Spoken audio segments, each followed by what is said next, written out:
Seja bem-vindo a mais uma aula do nosso módulo de obesidade. Se você ainda não me conhece, eu me chamo Guilherme Adami, sou médico, residente em medicina do esporte pelo Hospital das Clínicas da USP, e hoje a gente vai começar especificamente a nossa parte de tratamento da obesidade. Para começar a falar de tratamento da obesidade, eu quero apresentar para vocês um estudo bem interessante, que foi feito lá na Mayo Clinic. É um estudo mais conceitual, a gente vai até trazer algumas críticas a respeito desse estudo, mas que ele traz uma proposta diferente do que a gente viu até então na literatura. Esse grupo de pesquisadores, ele observou o seguinte: quando a gente fala de um paciente com obesidade, a gente percebe que a causa dessa obesidade não é sempre a mesma.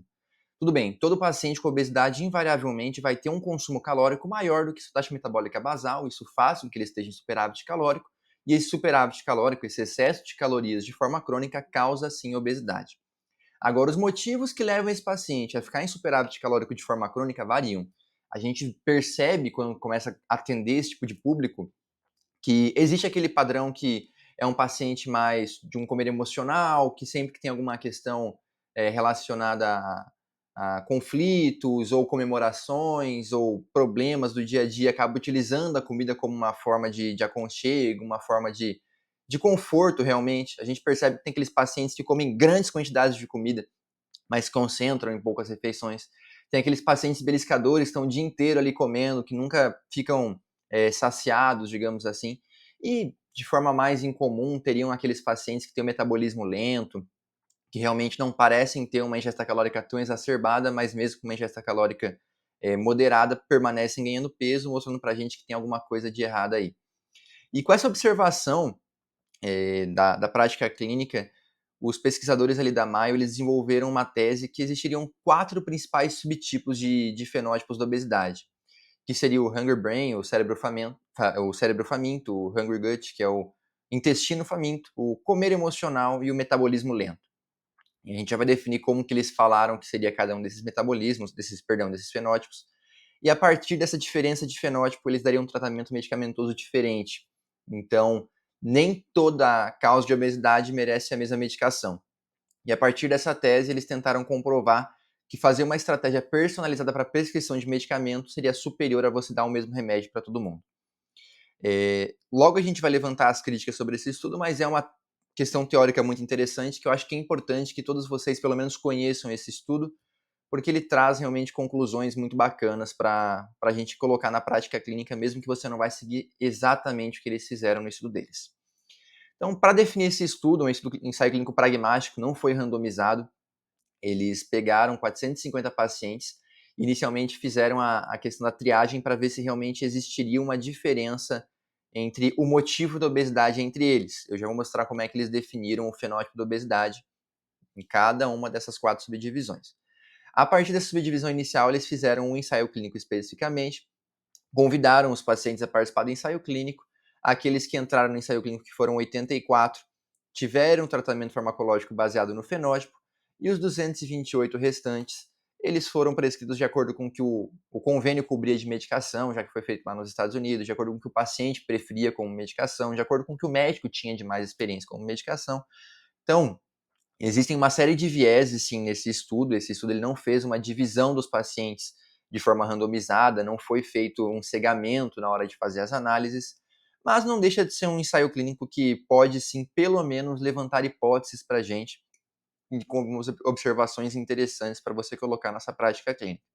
A partir dessa subdivisão aí, os pacientes eles foram acompanhados por cerca de um ano e a perda de peso, a porcentagem de perda de peso foi avaliada ao final do estudo para tentar concluir se você fazer a medicação que o paciente quer, ou que você tem mais experiência, ou enfim, de forma sem definir especificamente qual vai ser o critério, seria superior a você fazer essa subdivisão. Lembrando que esse foi um ensaio clínico realizado pré-semaglutida, pré-tirzepatida. Então isso mudou bastante, a gente vai ter aula sobre essas medicações, isso mudou bastante a forma como a gente trata a obesidade hoje. Então esse é um ensaio clínico da época da liraglutida, então algo mais inicial, quando realmente as medicações para obesidade não eram tão potentes quanto os novos análogos de GLP-1, os duplo agonistas, e até agora futuramente está vindo aí os triplo agonistas, que vieram talvez para quebrar esse tipo de subdivisão, mas que, enfim, como eu falei, é um estudo que eu quero mostrar para vocês. Então esse aqui é o estudo, quem quiser printar, mas ele vai estar em PDF também aqui na descrição. E a gente vai começar então especificamente o que o estudo traz para a gente. Para mim explicar para vocês como foi dividido os fenótipos, eu preciso explicar brevemente 3 conceitos simples que a maioria de vocês já conhece, mas às vezes não sabe diferenciar, acredita que os 3 são a mesma coisa, às vezes fica confusa essa questão, que seria fome, saciação, saciedade. Então vamos lá conceituar primeiro o que seria fome.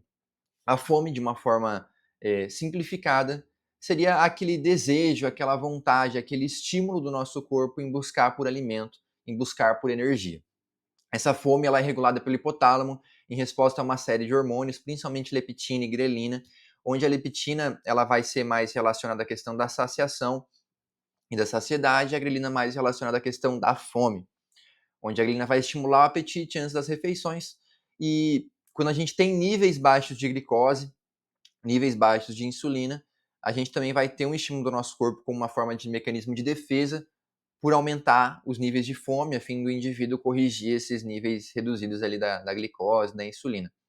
Mas a fome está longe de ser apenas fisiológica. A rotina que a gente tem hoje em dia, o amplo acesso à alimentação, o fácil acesso a alimentos calóricos, a grande maioria das pessoas já desaprendeu o que é sentir fome. As pessoas hoje em dia comem por hábito, deu meio-dia, a gente vai almoçar, deu 3 da tarde, eu vou ter meu lanche da tarde, assim que cheguei em casa do trabalho, vou jantar. Muitas vezes nem estou com fome, é mais um hábito, é uma questão social. Vamos em aniversários, vamos em festas, saímos com os nossos amigos, a gente tem essa obrigação, parece que, de comer. É uma questão, muitas vezes, até de uma fome hedônica, onde a fome virou, a fome não, mas a alimentação virou uma questão social, virou uma questão em que a gente muitas vezes se alimenta por estímulos externos, por questão de emoção, por busca de prazer, por convívio social com as pessoas e não necessariamente mais por fome. Não fome fisiológica, pelo menos. E isso acaba trazendo uma série de transtornos relacionados à obesidade, principalmente alguns fenótipos específicos que a gente vai tratar mais para frente. Quando a gente fala agora de saciação, é, é um pouco diferente da fome. Todos esses conceitos eles são entrelaçados entre si, mas a saciação ela se referiria ao seguinte: você está com fome, inicia a refeição, e no momento em que você está sem o desejo, sem esse estímulo de manter a alimentação, você estaria então com a saciação completa. Poderíamos conceituar então o momento, o processo em que a refeição determina quando a gente deve parar de comer, seria a saciação. Ela vai estar associada a GLP-1, vai estar associada a CCK, está associada à distensão gástrica. Quando a gente come mais devagar, melhora a resposta à saciação. Quando a gente come mais rápido, o nosso corpo demora mais tempo para entender que a gente já está com a quantidade adequada de alimento ali no estômago, digamos assim, e leva mais tempo para chegar à saciação. Alimentos como proteínas ou fibras levam à saciação mais precoce, enquanto alimentos como gordura e carboidrato, principalmente de rápida absorção, eles já levam uma saciação mais tardia. Então a gente tem uma série de questões envolvidas na questão de saciação e que também nos ajudam a definir qual que é o fenótipo do nosso paciente. E muito parecido com saciação, a gente tem a saciedade. A saciedade ela seria quase que uma saciação, só que inter-refeições, não intra-refeição. Então, durante a refeição, a gente usaria o termo de saciação, entre as refeições, o termo de saciedade. Então, saciedade é o tempo que leva até você sentir fome após uma refeição. E isso, obviamente, varia de forma individual, mas conceitos que vão interferir de uma forma completa na maioria dos indivíduos é a questão de composição da refeição. Então, como eu citei, proteína e fibra, além de causar mais saciação, também causa mais saciedade. Carboidrato refinado e gordura tende a ter uma saciedade mais curta. A gente tem resposta do próprio GLP-1, da leptina, da insulina, de forma similar à saciação e à fome, controlando a saciedade também. E como estratégia para melhorar a saciedade, seria questões como uma boa hidratação, carboidratos mais complexos, proteínas associadas à alimentação, principalmente como conceitos que prolongam a saciedade após uma refeição. Por que eu trouxe esses 3 conceitos iniciais antes de a gente começar especificamente falando sobre o nosso estudo? Porque agora eu vou explicar para vocês quais são os 4 fenótipos da obesidade, e vou falar para vocês, esse fenótipo está associado a um indivíduo que tem uma saciação mais tardia, esse está associado a uma saciedade mais precoce. Enfim, só para ficar mais claro para vocês quando eu começar a utilizar esses termos e não gerar muita confusão e, ué, mas não é a mesma coisa, então cérebro faminto, intestino faminto? Você vê, não é exatamente a mesma coisa. Saciação e saciedade, não é o mesmo conceito. certo? Agora a gente fez a introdução, então vamos começar aos 4 fenótipos especificamente, que seriam um motivo aí que a gente queria trazer para vocês esse estudo hoje.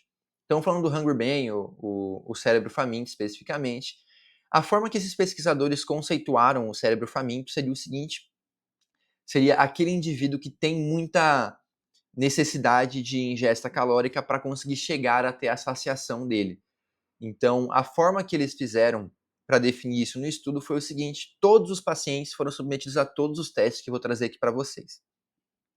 E eles fizeram percentis, e aqueles pacientes que tinham um percentil acima de 75 em cada um dos testes, seria puxado mais para aquele fenótipo do teste em específico. Então, qual que foi o teste para o Hungry Brain? Você liberou para o paciente comer o quanto ele aguentasse, o quanto ele quisesse, uma refeição livre, digamos assim, até ele atingir a sua saciação completa, até ele sentir que estava efetivamente pronto para finalizar a refeição dele. E aqueles homens que chegaram a uma ingesta calórica em uma única refeição maiores que 1.376 calorias e mulheres acima de 894 calorias foram considerados, por estarem acima do percentil 75, como indivíduos mais para o polo do Hungry Brain, mais para o polo do cérebro faminto. Atenção, não quer dizer que nesse estudo todo mundo foi definido apenas dessa forma. Vocês vão ver que muitas vezes intercala. Você pode ter um cérebro faminto e um intestino faminto também. Então, a partir daquele polo mais forte que a gente direcionava o tratamento. Mas de uma forma mais geral para você entender o que seria o cérebro faminto. Então, aquele indivíduo que tem que comer muito numa refeição. Geralmente, essa causa do indivíduo precisar ter essa ingesta calórica mais acerbada no momento em que ele tem a refeição dele está associada à questão da regulação do apetite.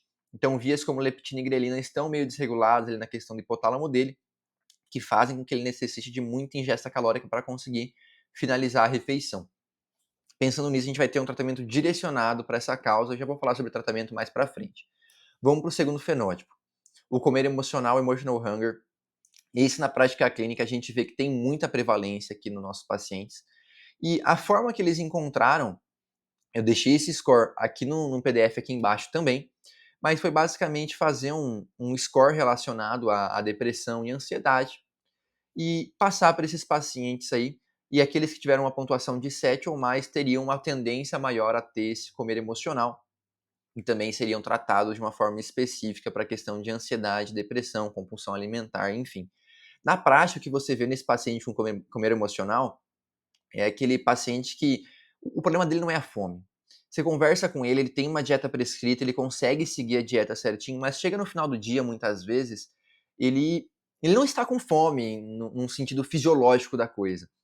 Mas ele precisa daquele comer hedônico, ele precisa utilizar a comida como uma forma de escape do estresse do dia a dia. Ele teve um dia estressante, ele teve problemas ao longo do dia e sente aquela necessidade de ir para um. Ele não tá com fome, ele não tem que comer muita comida, mas ele tem que comer uma pizza. Ele tem que comer um doce, ele tem que comer um bolo. Ele não consegue simplesmente ir comer o arroz, o feijão, a salada, a carne. Ele tem essa necessidade, parece, de buscar por alimentos de alta recompensa, e muitas vezes tem aquela alimentação mais compulsiva, sabe? Esse seria o paciente do emotional hunger. É interessante que para esse paciente a gente tem um tratamento bem específico, vou falar mais para frente, é o Contrave, que está liberado no Brasil e que funciona muito bem para esse perfil de pacientes.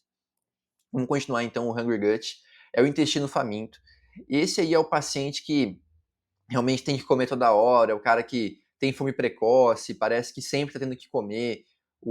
A forma que eles identificaram nesse paciente é mais complexa, não é simplesmente uma entrevista. Eles fizeram uma cintilografia gástrica, avaliaram o tempo de meia-vida ali para ver quanto tempo que levaria para o intestino, o estômago, perdão, depois de uma refeição se esvaziar.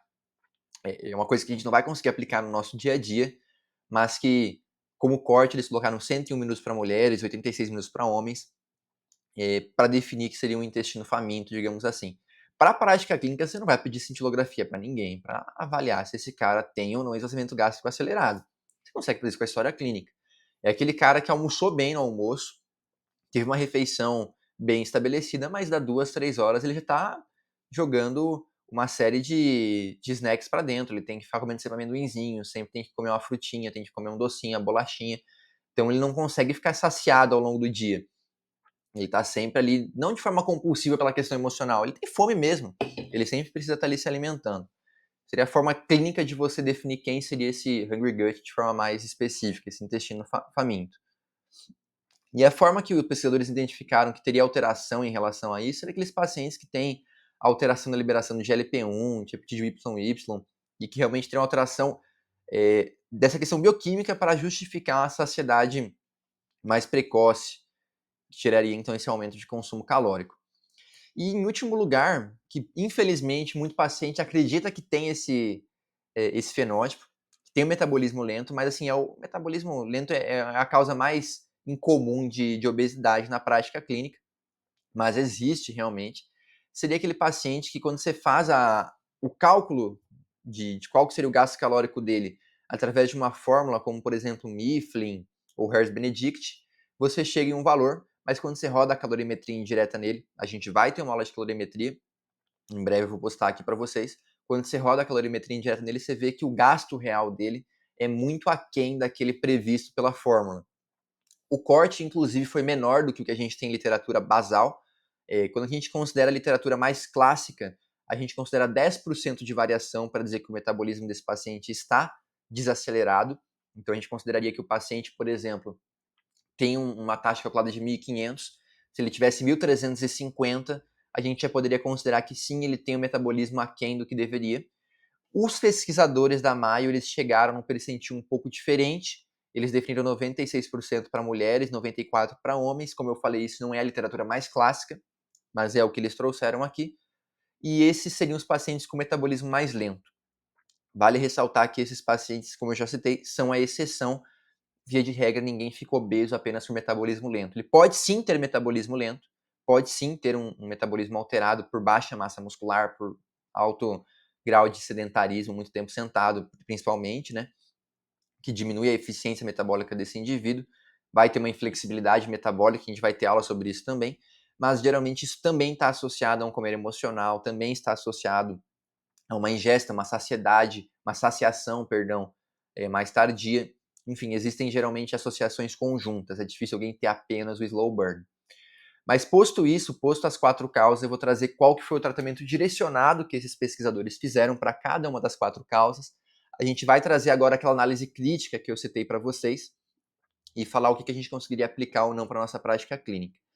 Então, o que acontece? Esses pesquisadores eles dividiram esses 4 fenótipos e definiram da seguinte forma: quem tinha o cérebro faminto precisaria agir em pump cart, precisaria agir naqueles... Na aula de farmácia vocês vão entender melhor esse conceito, tá? Daqueles neurotransmissores relacionados à questão de fome, e a fentermina e o topiramato seria a principal via que a gente utilizaria para isso. Eles usaram lorcaserina no início do estudo. Esse é um medicamento interessante para a obesidade, mas que foi descontinuado, não chegou a ter no Brasil. Nos Estados Unidos foi retirado pela FDA porque aumentava o risco de câncer, então esquece a medicação. E a fentermina com topiramato, a gente tem até fentermina liberada teoricamente pela Anvisa no Brasil. Topiramato é comercializado, mas simplesmente não chegou no nosso mercado a fentermina com topiramato e não é permitido manipulação de fentermina. Então, por conta disso, não tem como você comprar fentermina com topiramato no Brasil hoje. Então, é uma medicação que a gente simplesmente esquece dela. Se você quiser utilizar muito questão de via bioquímica, extrapolação de estudo, daria para utilizar um topiramato nesse paciente, daria até para você utilizar alguns medicamentos anorexígenos nesse paciente, como a sibutramina, por exemplo, que tem vias similares de atuação, mas não foi o que foi estudado especificamente nesse estudo, tá bom? Mas seriam alternativas de você aplicar isso na sua prática clínica. Então, o paciente com cérebro faminto foi utilizado fentermina com topiramato, as doses são essas daqui. O emotional hunger, agora sim a gente consegue aplicar na nossa prática clínica, foi utilizado com trave, que é a BUP com Naltrex. As doses, a gente vai falar tudo certinho nas aulas de farmaco, como prescrever cada medicamento, tá? Que é mais para trazer esse conceito. No Hungry Gut foi utilizado liraglutida, Saxenda especificamente. A gente tem no Brasil hoje Saxenda e Victoza como liraglutida. É uma medicação que foi muito usada como medicação para obesidade no passado, hoje caiu em desuso, mas ela tem também aplicação para essa utilidade. E para o slow burn, aquele indivíduo que tinha um metabolismo mais lentificado, é interessante que eles usaram a fentermina sim, que ela é uma medicação que aumenta a questão do metabolismo, mas colocaram exercício resistido associado. Então foi o único grupo que teve efetivamente uma prescrição bem estabelecida de exercício físico.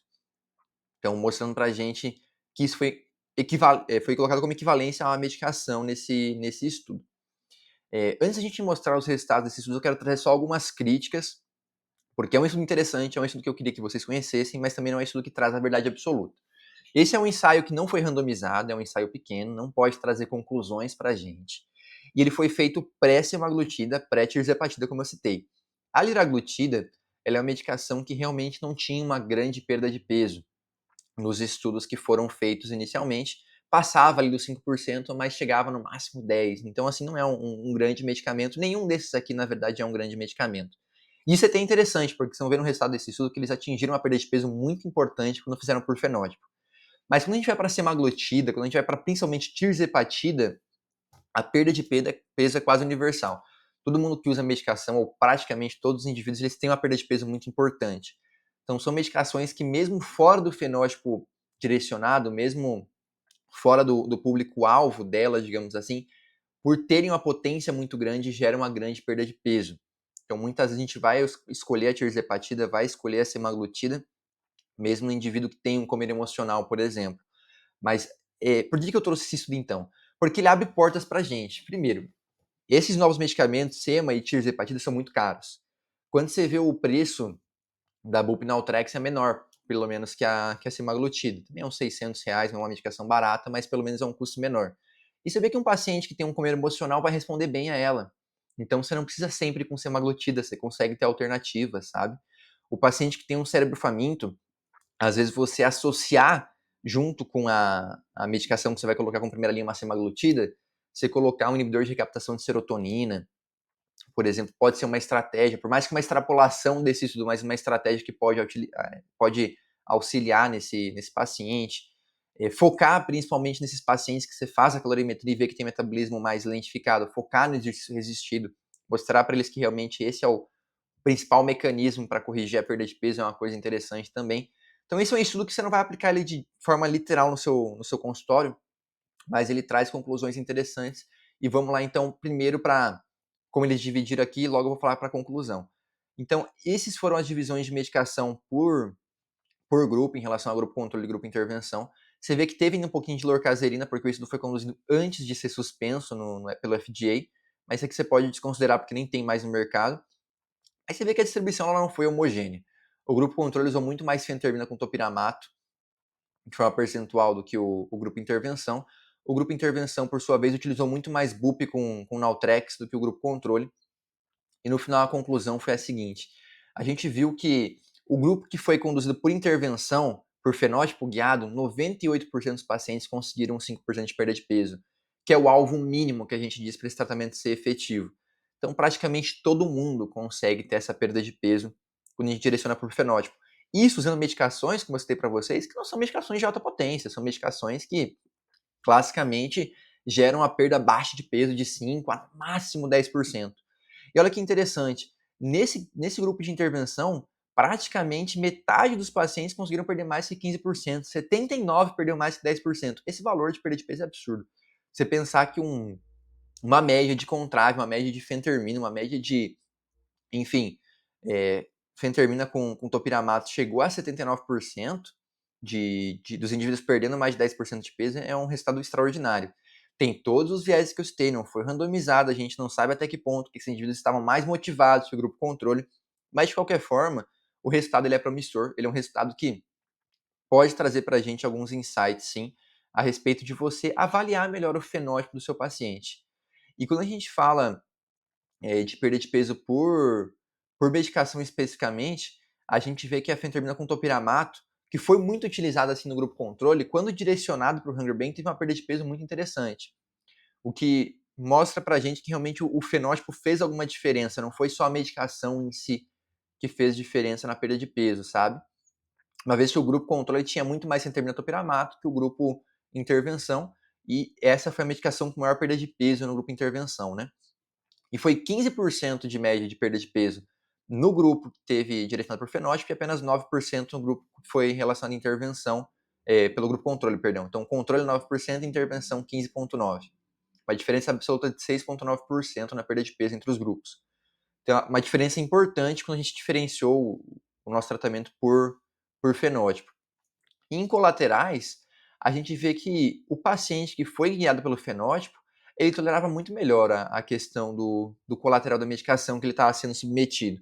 Então, obviamente, a gente tem a questão do viés da porcentagem de medicações que foi usada por grupo, só que a gente vê que os pacientes que estavam no grupo, por exemplo, fenótipo guiado pelo fenótipo, apenas 8% relataram náusea, e boa parte usava liraglutida, né, que é a medicação que está muito associada à náusea. O próprio Bupitaltrex está muito associado à náusea, e mesmo assim a prevalência dessa queixa foi menor. Por quê? Porque quando você direciona o tratamento para a causa do paciente, ele melhora a questão de rotina, ele melhora a questão do problema que estava realmente acometendo ele, e ele fica mais tolerante ao colateral. Então, você pegar um paciente que está sempre com fome, que tem um esvaziamento gástrico mais acelerado, e que sempre que você se alimentar e você coloca uma semaglutida nele, coloca uma liraglutida nele, e diminui esse tempo de esvaziamento gástrico, é, ele aumenta esse tempo de esvaziamento gástrico, na verdade, né? Ele acaba tolerando mais a náusea, tolerando mais esse empachamento, porque para ele, ele não vai ter uma alteração tão importante no sentido de ser algo que vai ficar fora do padrão convencional. Ele que antes já estava alterado, você corrigiu uma questão metabólica que ele tinha, entendeu? Mesma coisa com os outros medicamentos. Então, assim, o que eu quis trazer desse estudo para vocês, a gente vai abordar cada medicação de forma específica aqui no curso. Mas é que nem sempre você tem que pensar só em semaglutida e liraglutida ou tirzepatida para o seu paciente, sabe?